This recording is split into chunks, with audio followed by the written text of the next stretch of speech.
Will the Falcons' offensive line rise to the challenge in Week 7 and help lead them to victory?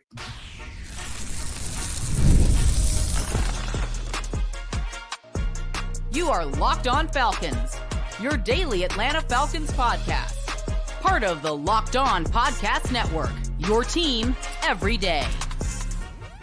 Welcome back, everyone, to another illustrious episode of the Locked On Falcons podcast, your daily Atlanta Falcons podcast, part of Locked On Sports Atlanta, your team every day. And today's episode is brought to you by FanDuel. Place your first $5 bet, and you'll get started with $200 in bonus bets guaranteed. Visit FanDuel.com to get started. And guys, if you don't know me, I'm your very humble host, Aaron Freeman, a.k.a. Mr. Drew, a.k.a. the iron that sharpens the iron, a.k.a. Mr. a.k.a. And I've been covering the Atlanta Falcons for a very long time, formerly at FalcFans.com, RIP, still going strong on this illustrious podcast. And I thank each and every one of you that goes strong with me each and every day. We call you the everydayers that make this podcast your first listen or first watch each and every day. And to become an everydayer, all you have to do is subscribe and follow for free on YouTube or wherever you get your podcasts. So today, of course, we are wrapping up the week and getting you guys geared up for this Week 7 matchup between the Atlanta Falcons and Seattle Seahawks with none other than the very illustrious Jarvis Davis, who covers all of Atlanta sports over at Locked On Sports Atlanta, whether it's Falcons, Braves, Hawks, Bulldogs, even some Yellow Jackets talk every now and then that they pepper in there. So check out Jarvis out, of course, at Locked On Sports Atlanta. But we're talking about this Week 7 matchup. It's all Falcons here on today's episode. And normally, I ask Jarvis, like, hey, what's your biggest key to victory?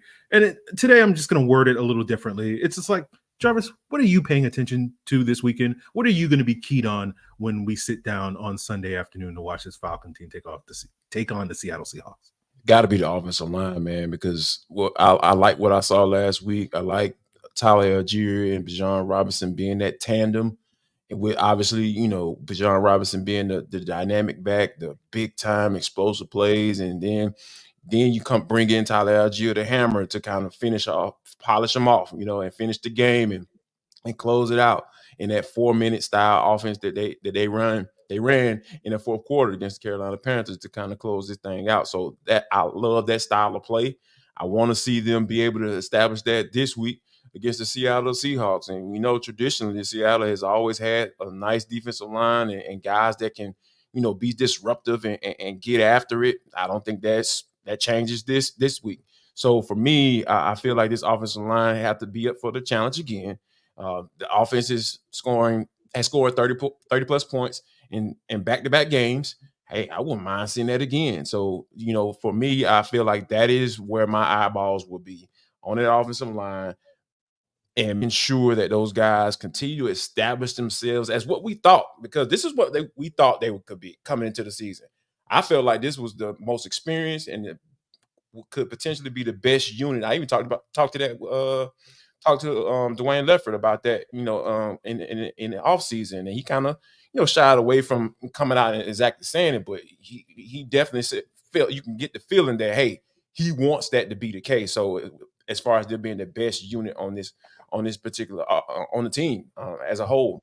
So I want them to continue to live up to those expectations, and hopefully they'll be able to do that against the Seattle Seahawks this week. Now, when you talk about this offensive line and some of the pieces that Seattle has up front, is there one in particular that you're circling? I know they're a little beat up. I know Byron Murphy's expected to come back, their rookie first-round pick. They have Derek Hall, player that we liked a couple of years ago at the Senior Bowl. Boye Mafi's been very productive for them. Leonard Williams always is sort of a mainstay of just like steady, solid play in the NFL. Or they just made a trade for Roy Robertson Harris or whatever. Is there one particular matchup that you're going to be focused on in this game?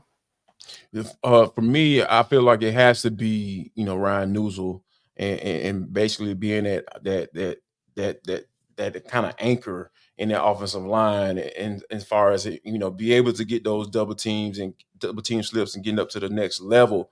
I feel like that's going to be the key for me. Is seeing.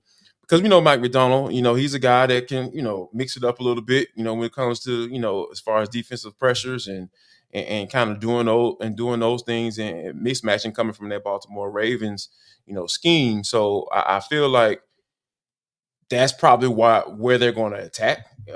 When it comes to what Ryan Newsel is, being a backup guy, and I feel like he's done a solid job. He has moments for sure, but I think overall for a guy that's coming in to fill in and be that that backup center, I feel like he's done a pretty solid job. So yeah, I feel like Mike McDonald is probably going to figure out a ways to tack up the middle because Kirk Cousins not going anywhere. Mm-hmm. Gonna sit right there at his point. He gonna find his guy. If he can't find him, he probably gonna either throw it away or probably take the sack. So I feel like they're getting that pressure up the middle and trying to work Ryan Newsel is probably going to be the point of attack for the Seahawks defense. And I feel like he's going to have to step up to the plate. Yeah. Yeah, because we talked about after the Chiefs game a couple of weeks ago, where Steve Spagnuolo was down with some blitzes, and we were worried, playing teams like the Saints with some of their unique pressure looks, and obviously Todd Bowles being a guy that wants to throw a lot of pressure at you. And as you mentioned, Mike McDonald certainly well known for being able to come up with ways to feature his guys by bringing extra bodies and disguising some looks and whatnot. And I think for the most part, as you talk about, Jarvis, Ryan Newsell's held up well, right? We thought this was potentially going to be an area of concern these last couple of weeks since that Chiefs game, and it hasn't really been. And so we still sit here and we go, like, it could be an issue, but it hasn't been. So it feels like, if he can answer this challenge this week against Mike McDonald, then you feel like, okay, it puts that whole thing to bed. We don't necessarily have to worry about that. But I agree with you. You do wonder a little bit with Kirk's lack of mobility, if you can you can get some free rushers at him. You can get some things like that going against him. That could be very disruptive to this Falcons offense, just because you're not going to get those sort of second reaction off structure sort of plays from Kirk Cousins like you could expect from other top quarterbacks, right? Yeah, man, for sure. And when and if those things happen, I'll be interested how they respond. Do you go back to the run game if it's working for you? Or what do you do to try to curb that? Do you start bringing in the screen game and trying to get the ball out quicker, or, spreading those guys out so you can kind of get a better feel of what type of coverages they're throwing at you or who's coming, and I think that, those are some of the mind games that I really would like to see Zach Robinson be put in. I mean, I know that people want to win, right? You want to win and figure it out. But for me, I want to see like what Zach Robinson, that counter looks like, right? You know what I'm saying? We've seen how, oh gosh, we can't run the ball. We got to slang it. We got to drop back against Tampa Bay, throw for 500 yards. Yep, it worked. Ooh, yeah. Ooh, thank you, Lord. Carolina Panthers, oh, man, they give up. They're soft against the run. Oh, cool. We can take advantage of that. We only got to figure out anything else. So let's do that and then play off that and then put up another 30 piece. But I think that, when you are in a tight game and you aren't able to run, and then they start getting those pressures up the middle, getting you off your spot, you taking sacks and stuff like that. I really want to see what can he come up with in that particular situation. And I feel like this is one of those weeks where I feel like that could possibly happen. Yeah, I agree with you, Jarvis. It once you get, not to knock, the casual fans or whatever, but once you get a layer deeper, you get into the chess match of football. Sure. And that becomes the sort of intriguing aspect of like, okay, we did this and they countered with this, and then they did this and we countered with this, and sort of like those are the sort of the under the surface things, other than just, hey, run for big yards, make catches, score touchdowns. That is, the sort of the basic way of winning football games. But those are the things that you do under the surface that lead you to help you win football games. So I too am also intrigued by some of those things. And as you say, like, you're not necessarily rooting for the Falcons to fail in that regard, but you do want to kind of see, okay, what's your plan B? Because as we get further along in the season, and hopefully the Falcons keep winning games, when you get into that, other season, which is the postseason, Like, these are the things that are going to challenge you pretty consistently. And if you're going to win games, then you need to be able to show, hey, we can answer some of these questions. We can answer some of these counters and whatnot. And that's going to help you win games in the next season, which is that postseason. So we'll see if the Falcons can do that in week 7. But, we're talking about the Falcons offensive line. Let's talk a little bit about the Seahawks offensive line in the sense of, is this a unit that is vulnerable enough that this is the week that we finally see this Falcons pass rush go off? And we'll break that down as we continue today's Locked On Falcons. Now, for all of you familiar with collecting cards, and even those who aren't, you can wind up spending a lot, and I mean a lot of money on, say, a Mahomes rookie card or the soon-to-be extremely valuable Michael Penix rookie card. And I want to help everyone save money thanks to slab packs from arenaclub.com. Now it's possible to score gym mints for a fraction of their retail price. Arena Club is the only repack that provides real value, a complete view of all possible cards, and a clear hit rates for each one. Arena Club slab packs are revolutionizing the repack game with transparency. After your pulls are revealed, they'll immediately be placed in your showroom for safekeeping, selling, trading, or auction. Whether you're buying, selling, trading, or displaying, Arena Club is the card collecting platform that you have to check out right now. You can get 10% off your first slab pack or card purchase by going to arenaclub.com/lockedonnfl and use code LOCKEDONNFL. That's arenaclub.com/lockedonnfl, code LOCKEDONNFL for 10% off your first purchase. PrizePicks is America's #1 daily fantasy sports app with over 10 million active members because it's the easiest and most exciting way to play daily fantasy sports. Unlike on other apps, PrizePicks is just you against the numbers. Pick more or less on up to 6 player stat projections, and you can watch the winnings roll in. And if you're looking to get in on the action because certain sports books aren't available in your state, don't worry, PrizePicks is. And withdrawals are fast, safe, and secure, and you can get your money in as quick as 15 minutes. And this week, some of those projections on the Falcons receivers, especially Darnell Mooney, Drake London, feel like you might want to go more this week going up against a beat up Seahawks secondary. But whether you take that advice or go in a different direction, all you got to do is download PrizePicks app today and use code LOCKEDONNFL, and you'll get $50 instantly after you play your first $5 lineup. That's code LOCKEDONNFL to get $50 instantly when you play $5. PrizePicks, run your game. So continuing here with Jarvis Davis of Locked On Sports Atlanta. And Jarvis, the Seahawks offensive line, as I discussed on yesterday's crossover Thursday with Corbin Smith of Locked On Seahawks, this has been a Seahawks offensive line. It's funny because it's like he was talking about even through the beginning of the Pete Carroll era, the offensive line has always been a weakness for the Seattle Seahawks. And it's like, that sounds familiar to the Atlanta Falcons because it's like not the offensive line. The thing that affects the offensive line, the pass rush, is a consistent. So it's not a what is it? Immovable object versus an unstoppable force. It's a very stoppable force going up against a very movable object. And so we'll see how it all plays out. But I say all that to basically say, is this the week? Can the Falcons prey on a beat up Seahawks offensive line that already, when healthy, wasn't playing great because of that right side of their offensive line where you have Anthony Bradford, the guard, and Stone Forsythe, neither of whom been impactful in terms of pass protection. Both of those guys are battling injuries this week. Maybe that leads to the old man, Jason Peters, making his 2024 NFL debut. This man is literally older than me and Jarvis, playing professional football and doing it pretty at a high level. So we'll see if he can do that. Kudos to him because I know, I couldn't play professional football at my prime, but the idea of being this old and still trying to play professional is incredible. But do you think this is the week? All that to say, Jarvis, do you think this is the week that the Falcons pass rush, goes off? I don't know. Because here's the thing, man. We talked about this same stuff last week with Corbett, had the season injury. We talking about a center, and we know what that looks like, and having concerns and all that stuff, man. Shoot, Andy Dalton get sacked last week? Yeah. Okay. So, this is the thing, man. Now, Jason Peters comes in, right? Judon more than likely will be lined up over him, and hopefully he can take advantage, man. Or not hopefully, he needs to. He better take advantage of it because here's the thing, man. This dude was brought in for one reason and one reason only.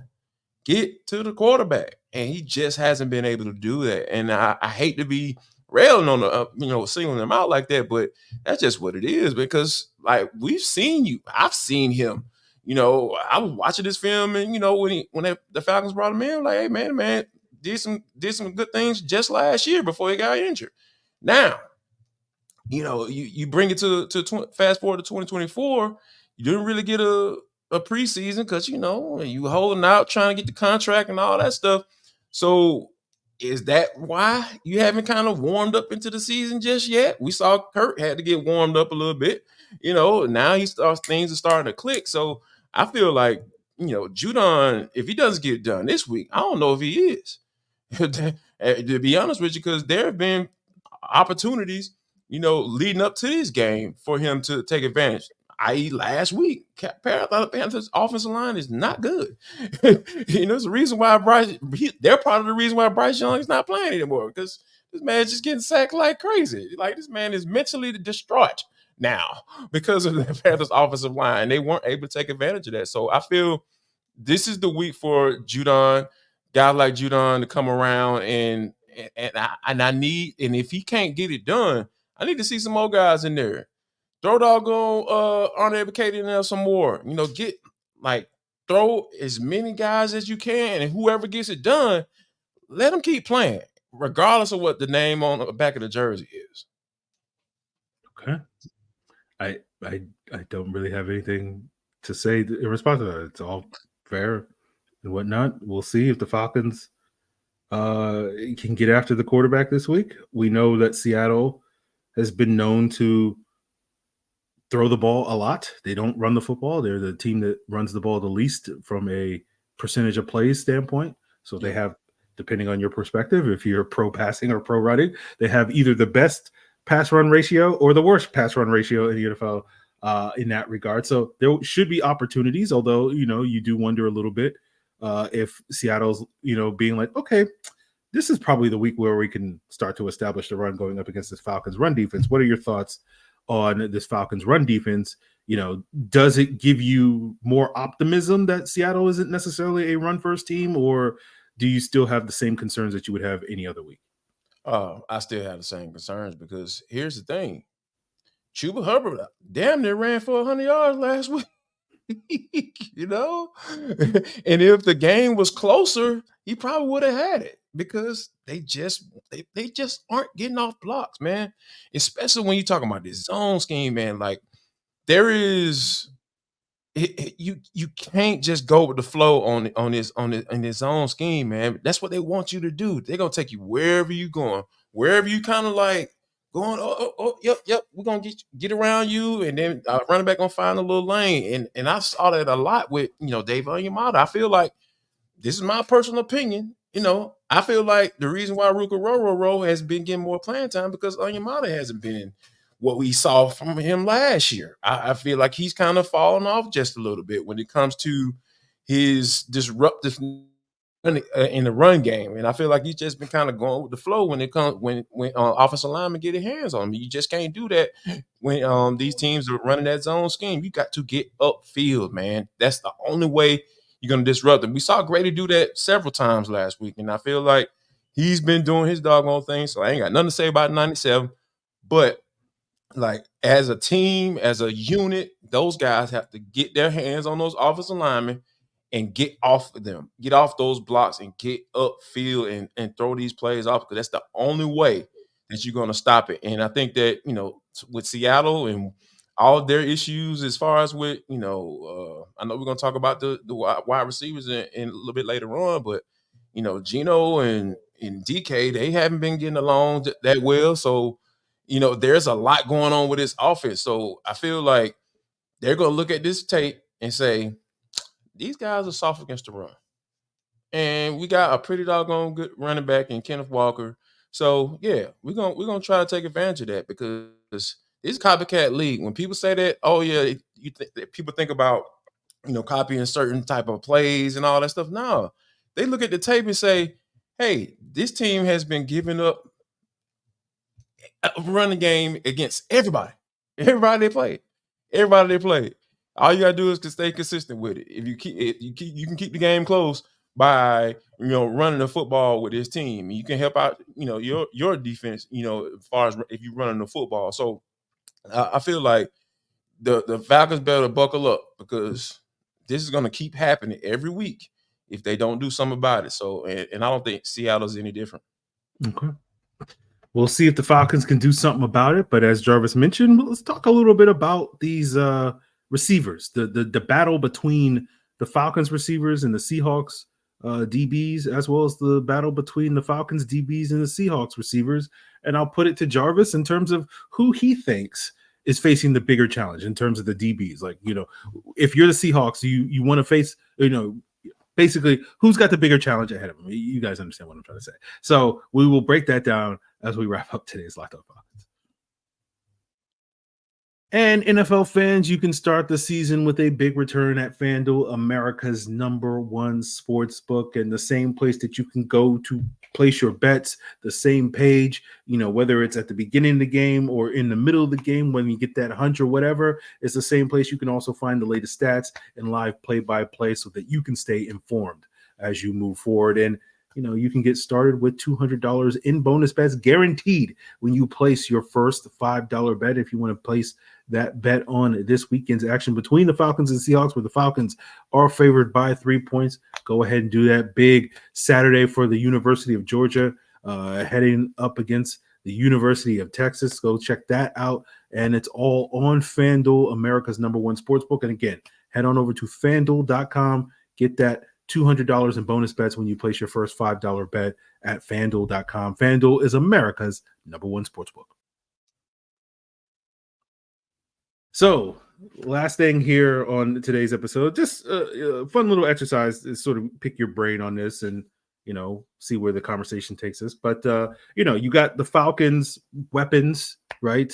Been playing very well. Drake London, Darnell Mooney, Ray-Ray McCloud, Kyle Pitts, going up against a Seahawks secondary that has a lot of good players, but a lot of those guys are a little beat up. Tariq Warren, Trey Brown, Devin Witherspoon's out there healthy, but they just put 2 guys on IR this week, Artie Burns, Rayshawn Jenkins. So they're a little beat up in the secondary. And so I'm wondering, Jarvis, do you feel like that is a bigger challenge for the Seahawks secondary, or do you feel like the Falcons secondary going up against the Seahawks weapons with DK Metcalf and Tyler Lockett and Jackson Smith and Jigba and Noah Fant is a bigger challenge?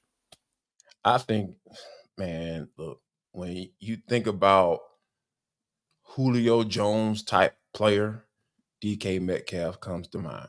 Like, you just look at him, he's just imposing. He's an imposing figure. He's just a guy that just looks out of worldly. He doesn't look like a real person. He's like an action figure.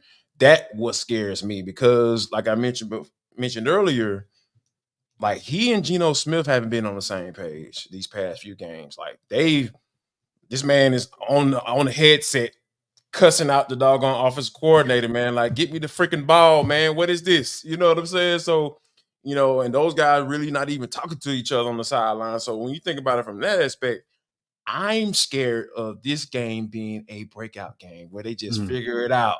Oh, they went and got a beer on the road, the night before the game, man. Like, come on, DK, man. Yo, what's up, bro? Like, what you need from me, man? I need you to give me the ball, dog.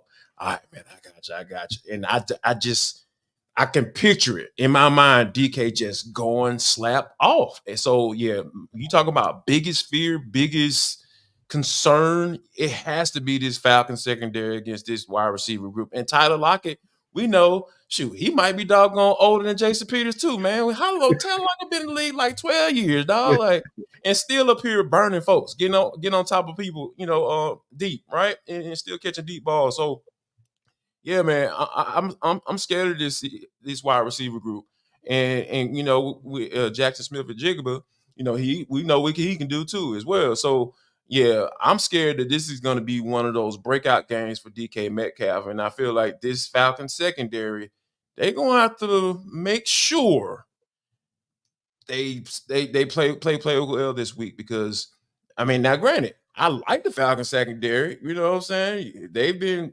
pretty doggone solid. So, but yeah, I think overall, this is one of those games where I feel like AJ Terrell is gonna have to. You got to have one of those games, dog. Like, you got to have one of those games where, hey, That's the reason why we paid the money after the game is over with. I would love to be talking about that on the postcast. I'm like, oh, that's why they paid 24. There you go. Okay. Yeah, I think that's fair.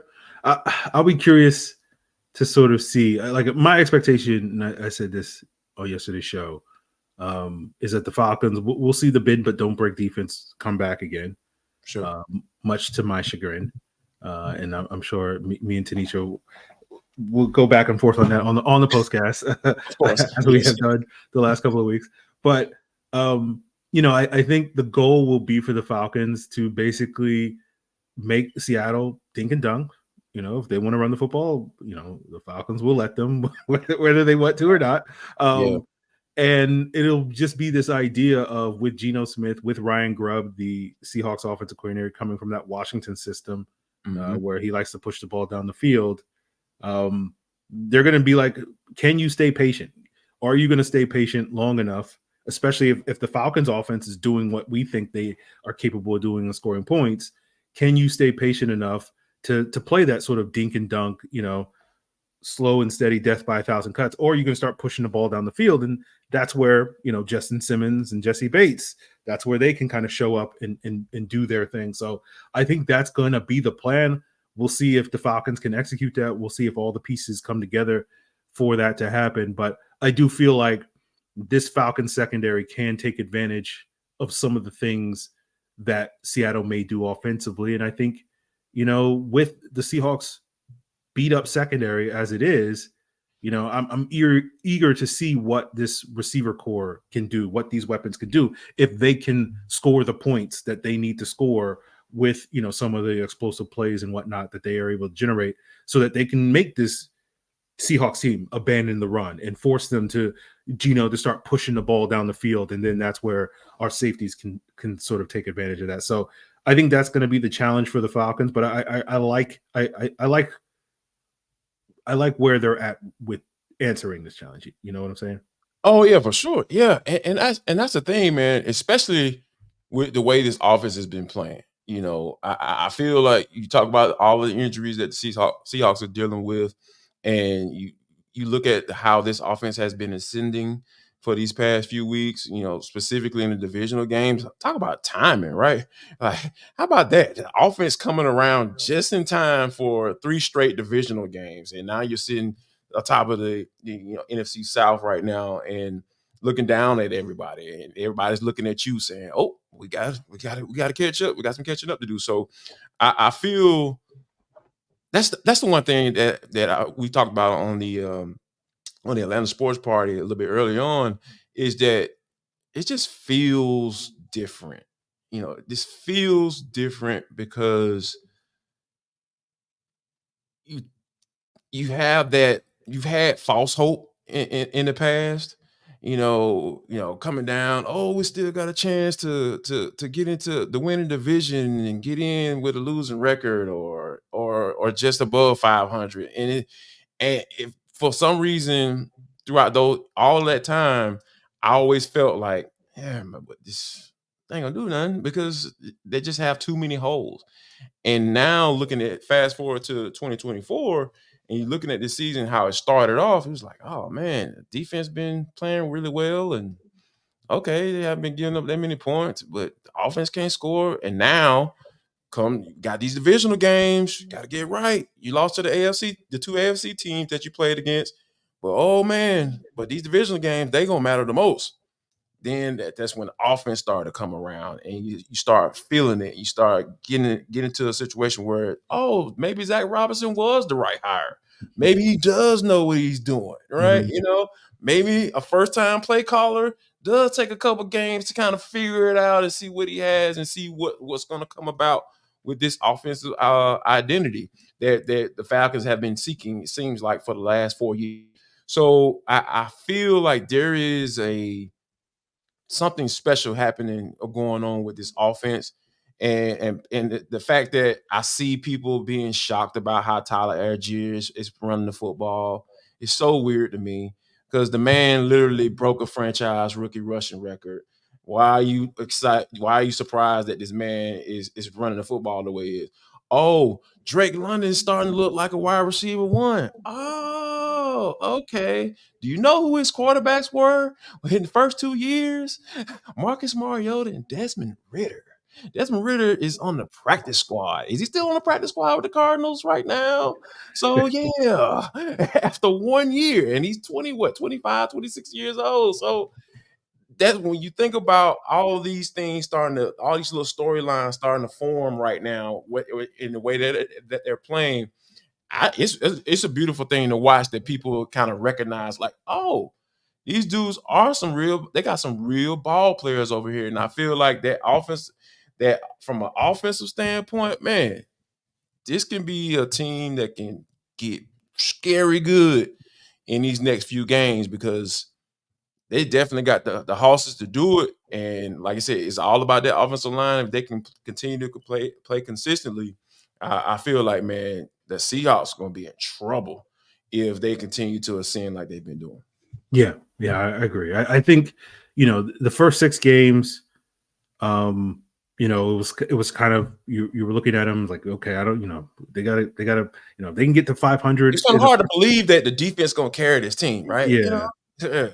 But like I feel like, these next 5 games, we're going to learn a lot more about this Falcon team in terms of you're not facing as tough a schedule as I think you were facing in the first 6 weeks. Sure. But like this is the time where you need to start to separate yourself from the pack if you want to be one of those top teams in the NFC, which they currently are in the standings, to earn that place to be in the same conversation with teams like the Lions and 49ers. And I think we'll learn, where this team is in that sort of hierarchy over these next 5 weeks. And I think that starts this Sunday against the Seattle Seahawks. So we will see how the Falcons handle that situation and that opportunity. And of course, we'll be back here on Locked On Falcons with a rapid reaction Sunday evening after the game. Of course, Sunday afternoon, you can get that immediate reaction in the Locked On Sports Atlanta postcast, which will be also on your Locked On Falcons audio feeds. Myself, Jarvis Davis, Tenitra Batiste. Jarvis had the audacity to want to spend some time with his wife last weekend instead of being on the postcast. And so, me and Tenitra held it down. Yes, I did. we will have Jarvis back this week, and his wife will, do whatever she does when Jarvis is, doing the thing, which I'm sure trash in the background. I was going to say wholesome and good, but Jarvis said it, not me. So I ain't the one that's sleeping on the couch tonight. So we'll see. We'll see what happens this weekend, guys. Check us out, Locked On Sports Atlanta, and Locked On Falcons, of course. Continue to make us your first listen on YouTube or wherever you listen to podcasts. And of course, check out Locked On NFL, 2 shows daily to get you also geared up for this weekend's action for the other, 30 teams that will be, or 26 or whatever, how many teams are on bye, I don't know, man. We'll be facing each other this weekend. So that is all part of the Locked On Podcast Network, your team every day.